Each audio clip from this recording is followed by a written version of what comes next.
मेरा नाम है Rajat and you are watching India's number one Hindi gay story channel. दोस्तों, ये कहानी है प्रदीप नाम के एक लड़के की। प्रदीप एक गरीब घर का लड़का था जिसका बाप खेतों में काम करता था और माँ घर घर जाके बर्तन झाड़ू पोंछा किया करती थी। प्रदीप के दो छोटे भाई थे, एक का नाम अमित और दूसरे का नाम जीत था। उसके दोनों भाई दिखने में बहुत हैंडसम और स्मार्ट थे। वो भी खेतों में काम करते थे जिससे उनकी बॉडी एकदम फिट हो गई थी।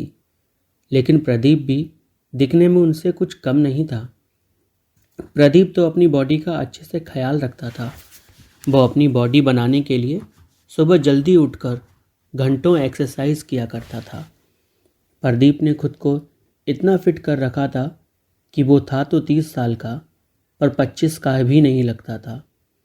मोहल्ले की हर लड़की उस पर फिदा थी।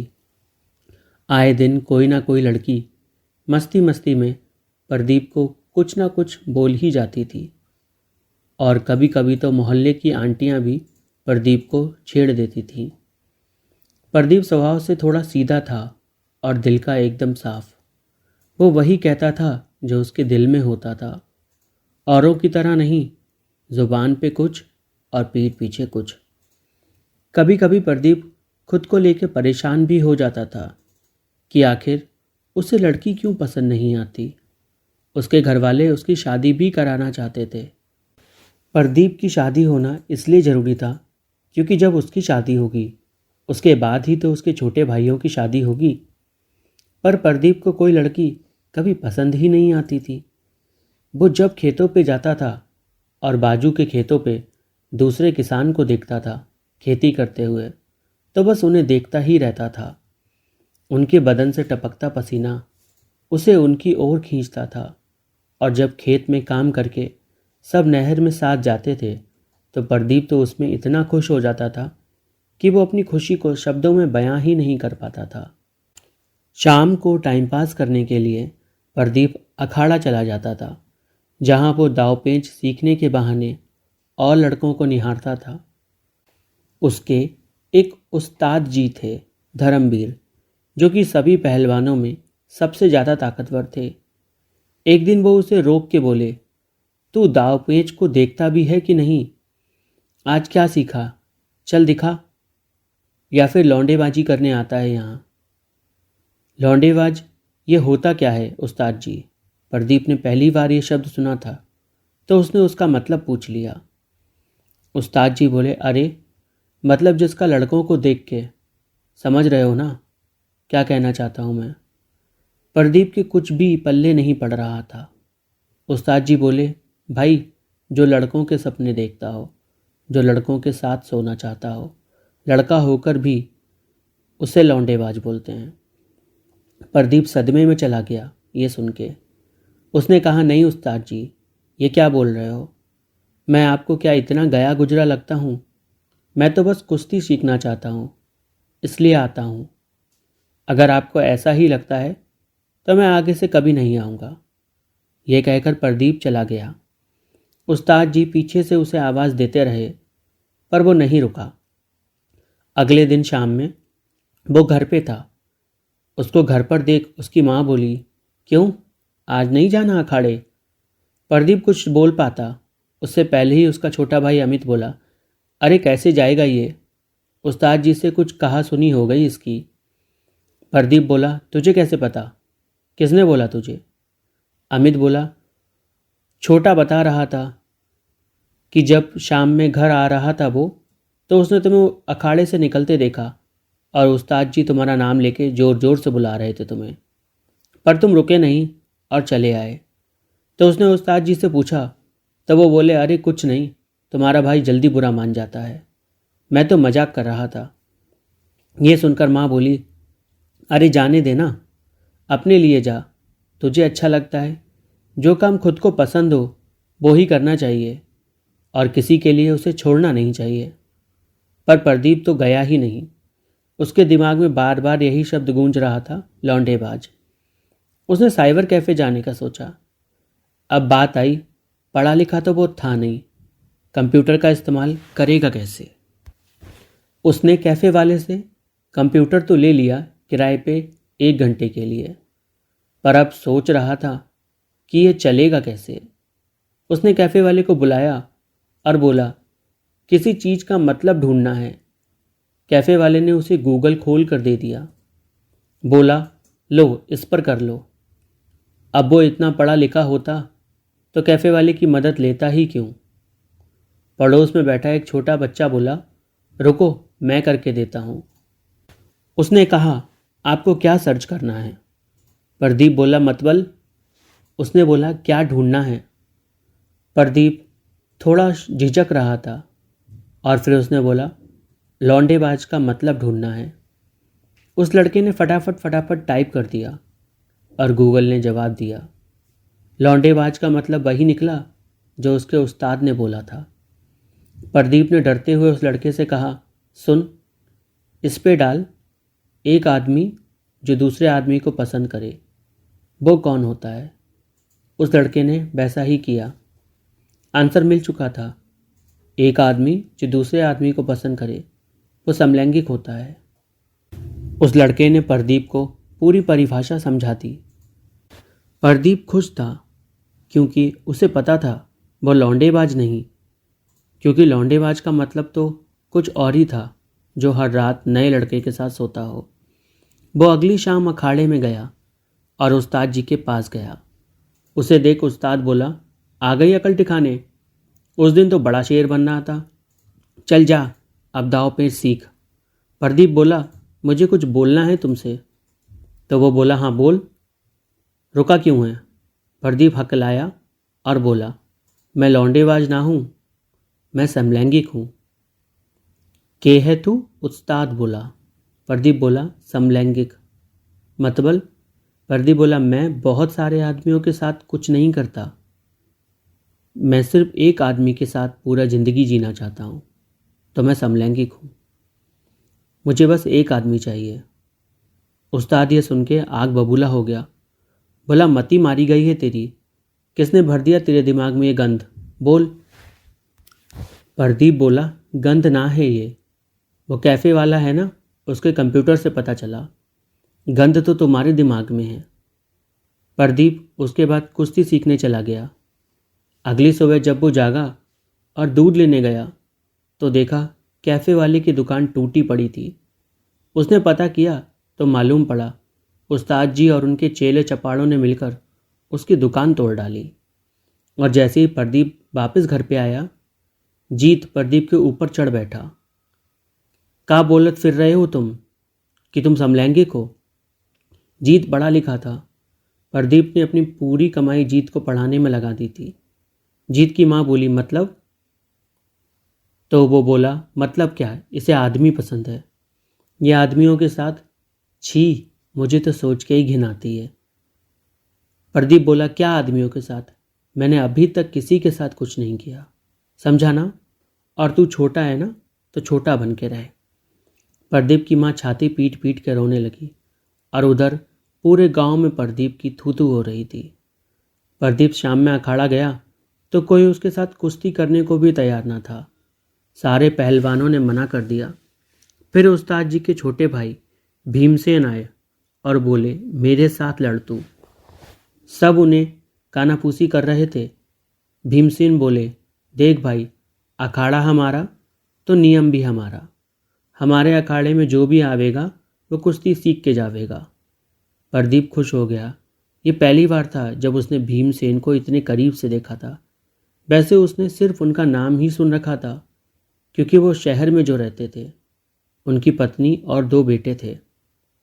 प्रदीप भीमसेन से कुश्ती लड़ने लगा और भीमसेन कुश्ती लड़ते हुए प्रदीप को ज़मीन पर पटक दिए।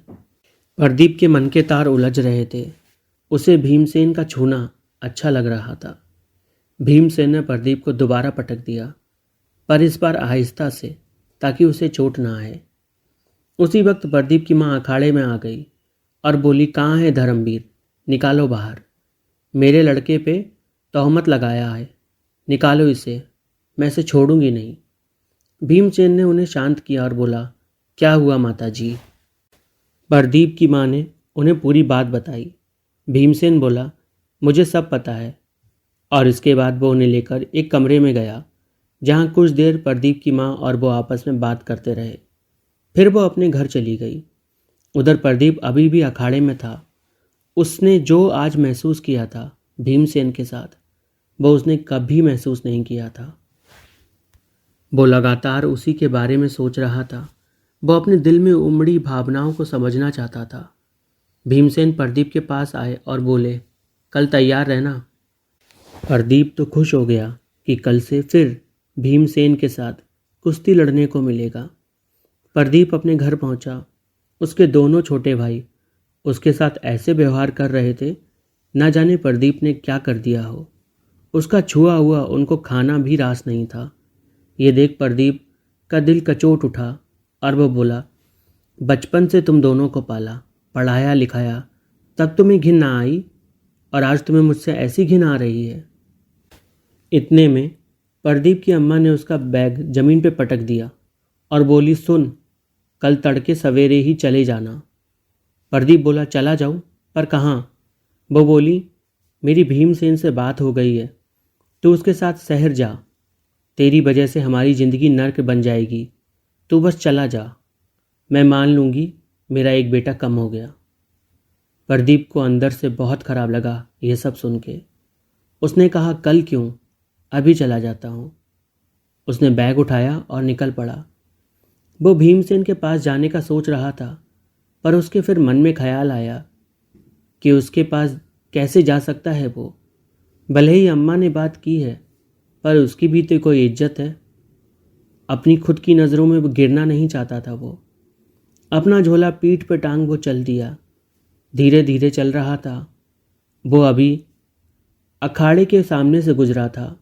उसकी आंखों में आंसू थे, पर दिल में यकीन था कि वो कहीं ना कहीं जाके अपनी ज़िंदगी की शुरुआत अपने सच के साथ ही करेगा।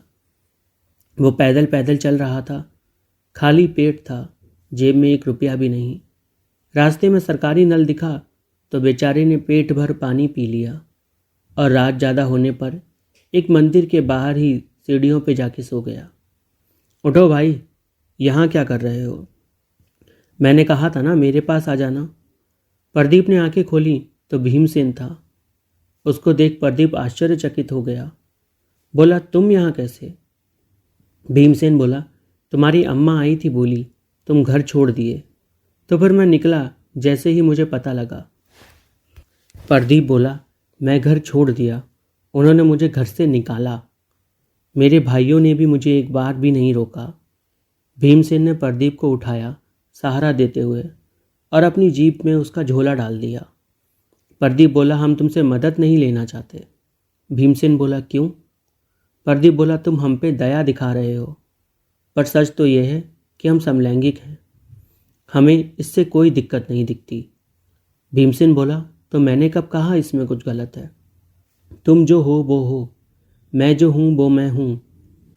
प्यार से पोटा के भीमसेन ने प्रदीप को जीप में बिठा लिया। उसने जैसे ही गाड़ी गांव की तरफ की, प्रदीप बोला, देखो, गांव वापस नहीं जाना मुझे। भीमसेन ने गाड़ी वापस मोड़ दी और शहर की तरफ निकल पड़ा। वो प्रदीप से बोला, अब खुश? हम शहर जा रहे हैं। वैसे शहर में करोगे क्या, ये सोचा है? प्रदीप बोला, कुछ ना कुछ तो कर ही लूँगा।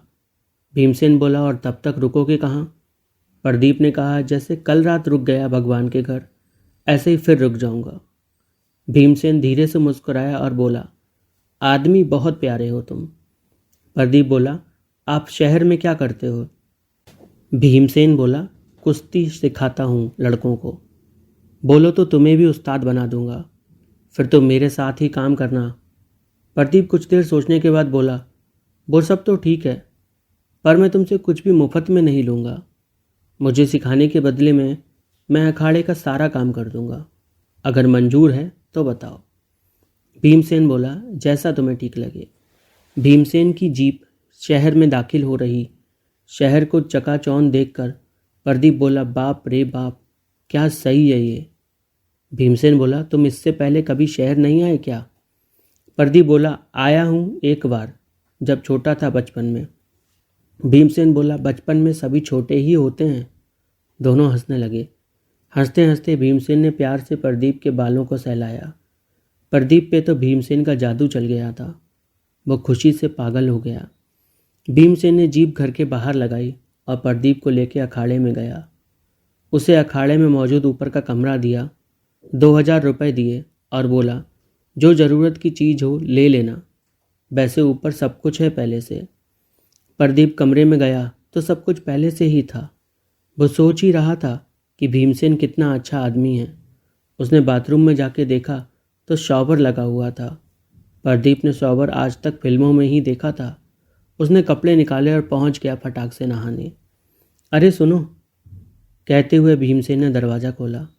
प्रदीप नहाने में लगा हुआ था और भीमसेन उसे देख रहा था। जैसे ही प्रदीप पीछे पलटा, भीमसेन ने दरवाज़ा बंद कर लिया। प्रदीप घबरा गया। उसने झट से अंगोछा उठाया और लपेट लिया। भीमसेन बोला, सुनो। प्रदीप ने दरवाज़ा खोला। उसकी नज़रें शर्म से झुकी हुई थी। ये लो। प्रदीप ने देखा तो एक छोटा सा फ़ोन था। भीमसेन बोला, इसमें नंबर है मेरा, अगर ज़रूरत हो तो फ़ोन कर लेना, मैं आ जाऊंगा। प्रदीप ने फ़ोन ले लिया और दरवाज़ा बंद करने लगा। भीमसेन बोला, वैसे काफ़ी चुस्त शरीर है तुम्हारा। और प्रदीप ने दरवाज़ा बंद किया। उसकी सांसें तेज हो चुकी थीं। कहानी में आगे क्या हुआ जानने के लिए चैनल को सब्सक्राइब कर लीजिए, वीडियो को लाइक करिए और कमेंट ज़रूर करिए।